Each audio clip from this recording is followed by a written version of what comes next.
tout votre panier qui se crée en moins de 30 secondes. Même pas, moins de 5 secondes, pardon. Vous pourrez venir à mon stand au niveau 11 et je vous montrerai comment ça fonctionne. Donc voilà, ça c'est le parcours client. Donc vraiment, pour aller du site de recette jusqu'à Franprix, c'est à peu près 10 secondes. Au niveau des innovations, donc on en a plus que ça, mais on a mis les principales, on va dire, en ligne. On a une recommandation sur le vin, le but étant de voir ce qu'il y a en stock comme vin dans le magasin, et ça propose le meilleur vin par rapport aux ingrédients qui sont proposés dans les recettes. La livraison, ça c'est plus pour les drives en fait, qui ne proposent pas la livraison aujourd'hui. On pourra, soit par un partenaire professionnel, soit une plateforme collaborative, se faire livrer son colis. L'application iOS et Android, donc ça c'est tout un tas d'innovations, on crée en parallèle une application, parce qu'aujourd'hui on est juste un petit pop-up qui apparaît sur les sites de recettes. Les Restaurants du Cœur, on vient de signer le partenariat avec eux, le but étant de faire un don alimentaire, c'est-à-dire que vous avez votre panier de courses par rapport à vos recettes, et en fait d'un seul clic, vous pourrez ajouter 2 produits par mois. Donc ça c'est pour la logistique avec les magasins, donc ça serait du riz et par exemple une boîte de thon en janvier, des pâtes et une sauce tomate en février, etc., etc. Et là on est en train de faire une étude de marché avec une des plus belles sociétés françaises au niveau des chariots, donc je ne dis pas le nom mais je pense qu'on a compris, où en fait le but c'est également, en plus du e-commerce, garder quand même cet esprit de liste de courses et le transférer sur l'écran du chariot pour qu'en fait on puisse, sachant que les chariots futurs seront géolocalisés dans les magasins, donc en fait on pourra être guidé par le chariot pour aller récupérer tous ces ingrédients un par un et ne rien oublier. Voilà, donc si vous voulez plus d'informations, je vous propose de venir à mon stand numéro 11 et je vous ferai un parcours client complet d'un site de recette jusqu'au magasin Franprix. Désolé, mais voilà, c'est par rapport au lancement du 1er décembre. Je vous remercie.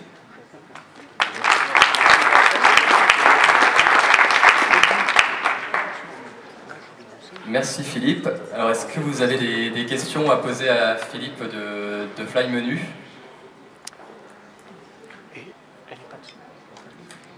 Ah, on a une question là-bas. L'initiative de la connexion entre le site de recette et Fly Menu. L'initiative de la connexion entre le site de recette et Fly Menu, c'est un partenariat avec le site de recette ou c'est une initiative du client final qui se dit ben, moi je veux une appli qui fasse ça.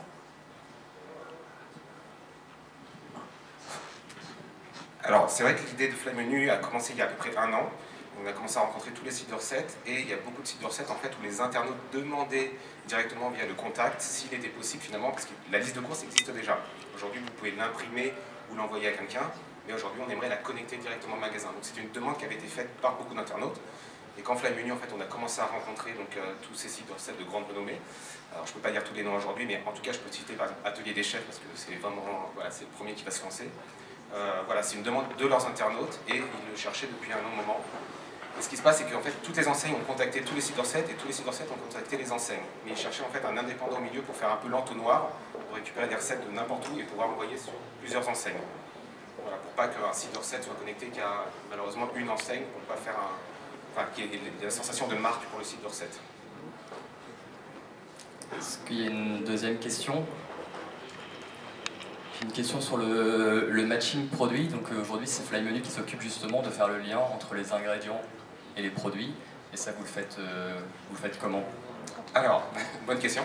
Donc on a réussi à créer en fait un algorithme aujourd'hui, donc comme vous pourrez le voir tout à l'heure, en moins d'1 seconde, on a vraiment le matching qui se fait avec un taux d'erreur quasiment nul. Et on a fait un matching en fait au niveau du code EAN, donc on récupère un code produit, ce qui nous permet en fait de sauvegarder cette liste produit. La seule chose dont on a besoin, c'est de se connecter quand même à l'API du magasin pour savoir le stock, parce que ce qu'on affiche à l'écran, c'est ce qui est présent au moment T, voilà, quand on fait sa commande sur Fly Menu. Mais en fait, donc le matching, on a fait un gros travail pour nettoyer, on va dire, toute la base d'ingrédients. Donc tous les sites de recettes partenaires nous ont envoyé l'intégralité de leurs ingrédients qui composent leurs recettes, ce qui faisait à peu près 85 000 lignes, et aujourd'hui on a 15 000 lignes. Donc on a fait des groupes de produits pour simplifier l'algorithme derrière. Et 80% du matching se fait en algorithme et 20% à la main. Donc on ne fait qu'une fois par contre à la main, c'est un travail de fourmi. Mais aujourd'hui c'est ce qui nous permet d'avoir un taux d'erreur nul, quasiment nul, je ne vais pas dire. Voilà. Mais après il y a plein d'autres contraintes, c'est par exemple quand je vais sur un site de recettes, les tomates, on va me dire j'ai 3 tomates, alors que le conditionnement quand je l'achète sur le e-commerce c'est 500 grammes. Donc on a dû pareil mettre un poids moyen sur chaque ingrédient, etc. Donc la toute première fois que j'ai fait une présentation de Fly Menu en réel, je me suis retrouvé avec un panier à plus de 5 000 € parce que je m'étais retrouvé avec 2000 bocaux de cornichons, etc. parce qu'on n'avait pas mis de poids moyen. Donc quand on disait il faut tant de cornichons, ça m'avait sorti 200 bocaux, 500 choux-fleurs, etc. Donc c'est tout un travail qu'on a dû faire après le prototype. Et aujourd'hui ça fonctionne. Tant mieux. Merci beaucoup. On va passer à la deuxième start-up. Ah pardon, il y a encore une question. Super. encore un petit peu de temps. Est-ce qu'on peut mettre un filtre comme le bio, par exemple? Oui, alors là, il n'est pas à l'écran, effectivement, parce que là, c'était la version juste avant le lancement. Et donc, en fait, ces filtres-là sont définis avec l'enseigne. Chaque enseigne sera un peu différente. Aujourd'hui, pour Franprix, par exemple, on aura bio, le moins cher, marque distributeur. Et après, par exemple, dans le futur, si on veut, je ne sais pas moi, du cachère, du sans gluten, etc., tout va dépendre du catalogue produit et voilà, s'il y a assez de produits dans le catalogue pour proposer une recette. Aujourd'hui, effectivement, on a bio, le moins cher et marque distributeur. Voilà. Pour en savoir plus, n'hésitez pas à rencontrer Philippe sur son stand qui est juste sur le pôle Foodtech. Merci. Merci.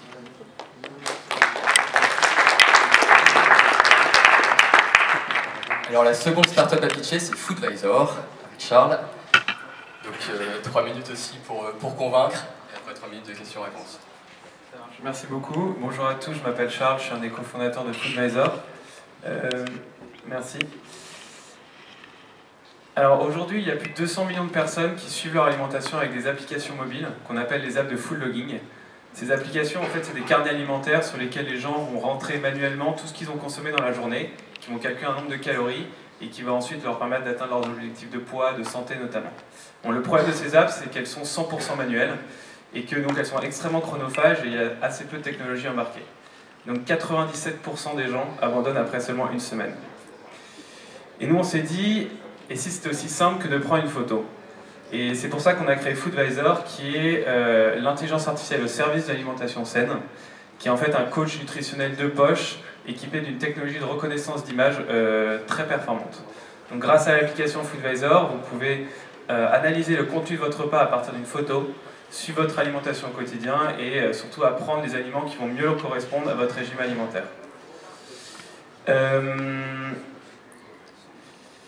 Donc derrière ça, il y a une technologie unique qu'on développe depuis 2 ans et demi maintenant. C'est sur une branche de l'intelligence artificielle qui s'appelle le deep learning. Notre techno en fait est capable de reconnaître chaque aliment présent dans votre assiette, d'en évaluer les quantités et de vous donner les informations nutritionnelles en moins d'1 seconde. Aujourd'hui, on reconnaît plus de 700 aliments, mais grâce aux images qu'on accumule grâce à l'app mobile, on ira bientôt à 1000, 2000 aliments. On voulait aller plus loin que cette technologie, donc on a créé une API qui permet en fait aux industriels, aux entreprises, aux développeurs d'utiliser notre technologie dans leur chaîne de valeur.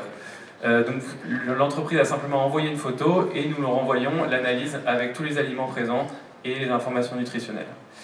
Et pour finir, je voulais parler d'un premier exemple d'utilisation de notre API qui est en fait pour la restauration collective et pour la restauration également. Nous avons inventé le premier système d'encaissement 100% automatique et visuel où le client a simplement à mettre son repas ou son plateau en dessous d'une caméra et nous le facturons automatiquement et instantanément. Donc c'est une solution qui est aussi performante qu'une caissière, qui est plus rapide, qui permet d'accélérer les flux et qui permet aussi pas mal de services additionnels, notamment en se branchant sur Foodvisor, de pouvoir vous donner aussi les informations nutritionnelles du repas que vous venez de consommer. Donc voilà, si vous voulez une petite démo de Trevisor, je suis en train de la monter là-bas, vous pourrez regarder une démo en live de notre solution de reconnaissance de plateau. Voilà, merci beaucoup. Merci Charles. Est-ce que vous avez des questions sur cette appli magique? Oui. Sur la photo que vous avez présentée, il y avait des asperges, un steak et une pomme de terre, si je m'abuse. Et dans la pomme de terre, il y avait quelque chose. Est-ce que ce quelque chose, il est, en l'occurrence probablement de la crème fraîche ou du beurre ou quelque chose comme ça, est-ce que c'est repéré est-ce que les sauces, par exemple, sont repérées par votre appli? Alors effectivement, en fait, on a bossé sur 2 choses importantes. Donc d'un côté, la techno. Et la techno, en fait, ne suffit pas à faire un beau produit. Et donc on a vraiment bossé également sur la partie UX, expérience utilisateur. Et donc quand la techno n'est pas suffisante, donc quand visuellement vous ne pouvez pas trop voir qu'il y a une sauce, qu'il y a quelque chose de particulier dans votre assiette, l'utilisateur va pouvoir manuellement affiner ce que notre algorithme a donné. Et donc grâce à ça, nous on va pouvoir calculer automatiquement les informations nutritionnelles précises de ce que vous avez dans votre assiette.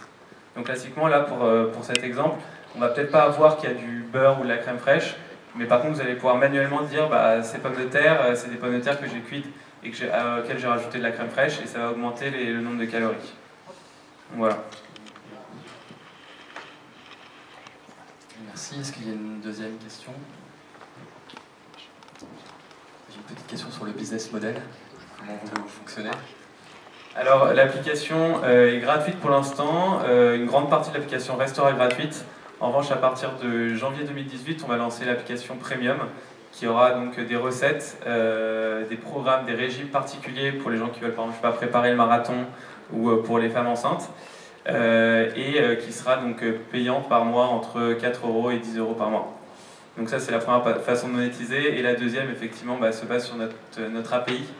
Donc chaque appel à notre API va être payant en fonction du volume en fait, d'images envoyées à analyser à notre algorithme.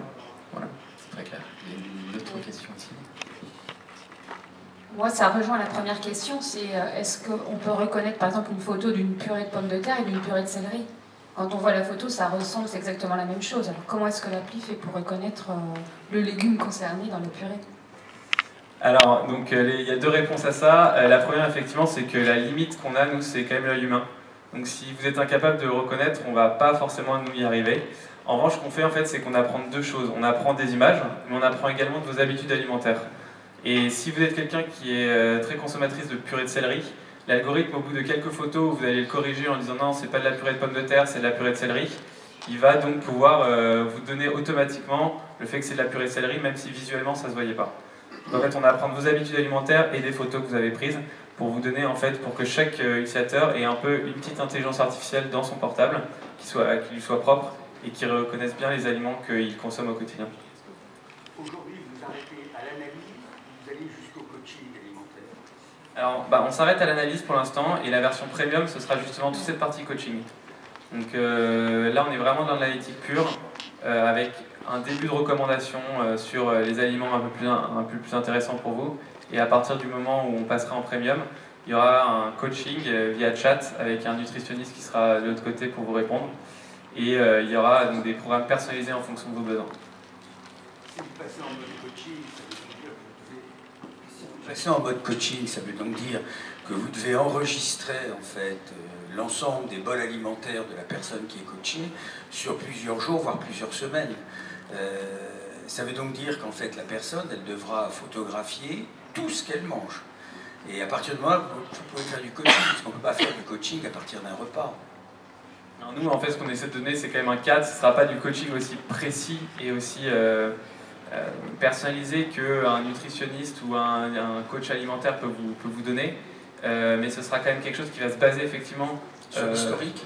Un peu sur l'historique. C'est-à-dire qu'en fait, il va y avoir une partie qui va être liée au choix que vous faites. Qu'est-ce que vous voulez atteindre comme objectif? Est-ce que vous voulez préparer un marathon? Est-ce que vous voulez tout simplement perdre du poids? Est-ce que vous voulez faire un régime sans gluten, etc. Et ensuite, il y aura une partie qui sera recommandation journalière et mensuelle ou hebdomadaire et qui correspondra à ce que vous avez mangé. Donc par exemple, si vous avez mangé, on va vous dire, voilà, dans cette journée, en fait, l'aliment que vous auriez pu éviter, c'est celui-là. Vous aurez pu le remplacer par tel aliment parce qu'il a moins de calories ou moins de glucides. Et donc voilà, on va travailler sur vos habitudes alimentaires, mais aussi sur votre choix au départ dans l'application. On arrive à la fin du temps écoulé, enfin le temps est écoulé. Merci beaucoup Charles. Merci à vous.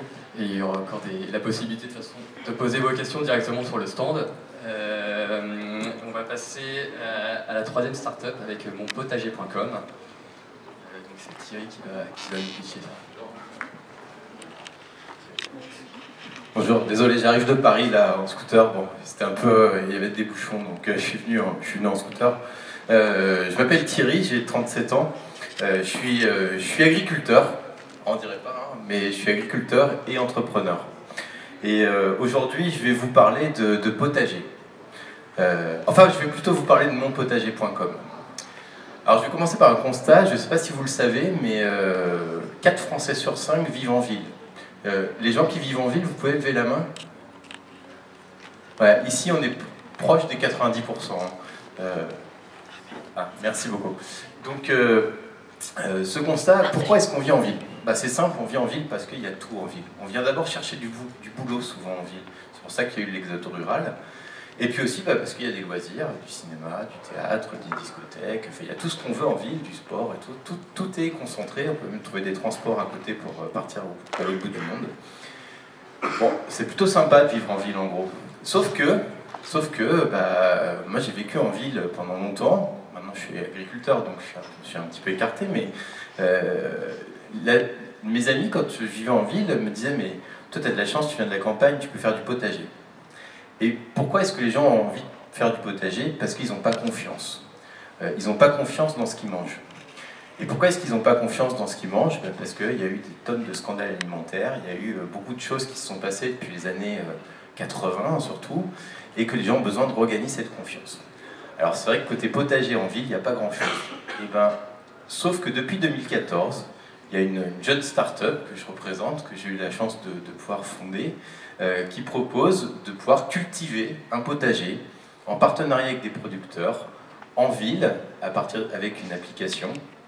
Donc en fait le principe est très simple, on va créer sa parcelle de potager, on va planter les légumes de son choix, on propose une centaine de variétés disponibles, qu'on a sélectionnées avec des partenaires producteurs plus ou moins locaux, mais toujours français, quoi qu'il arrive, 100% des produits qu'on propose sont français, et après ça dépend des régions où on se trouve et de ce qu'on veut proposer. Donc une fois que les légumes sont plantés, on va les regarder pousser, on va jusqu'à la récolte, et quand les légumes arrivent à maturité, alors bien sûr le producteur, on envoie plein d'informations au fur et à mesure, l'idée c'est de transmettre du savoir, parce que moi en tant qu'agriculteur, je suis toujours déçu de voir que les consommateurs ne savent pas comment ça fonctionne chez moi, et que on voit bien les problèmes qui se passent en ce moment, qu'il y a un gap énorme entre le type d'agriculture fait et les produits consommés. On a une agriculture française qui est d'exception, vraiment, et on n'arrive pas à le dire. Donc en impliquant les consommateurs dans le process de production, on va pouvoir en fait mieux leur transmettre du savoir-faire, et quand ils ont le savoir-faire, quand ils connaissent le produit, ils l'achètent plus facilement, ils le consomment plus facilement, et ils l'apprécient d'autant plus. Voilà.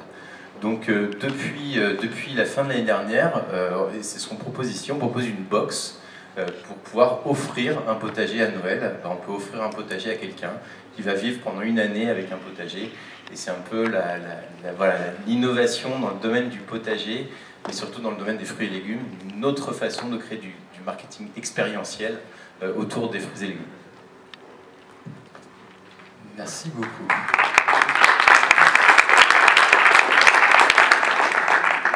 On va passer à la séance de questions-réponses. Est-ce que vous avez des questions pour monpotager.com?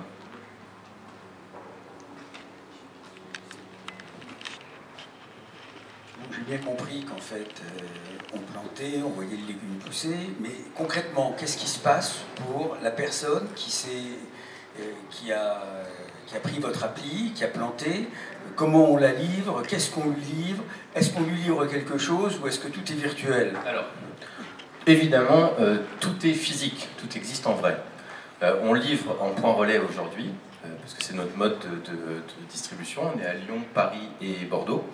Donc on livre dans des box comme ça, dans des points relais qui sont des partenaires, des commerçants en général. Et donc en fait on reçoit vraiment le contenu de sa récolte. C'est-à-dire que si on a planté 1 mètre carré de salade, on va recevoir au fur et à mesure que les salades sont récoltées, on va recevoir ces salades dans le garde-manger.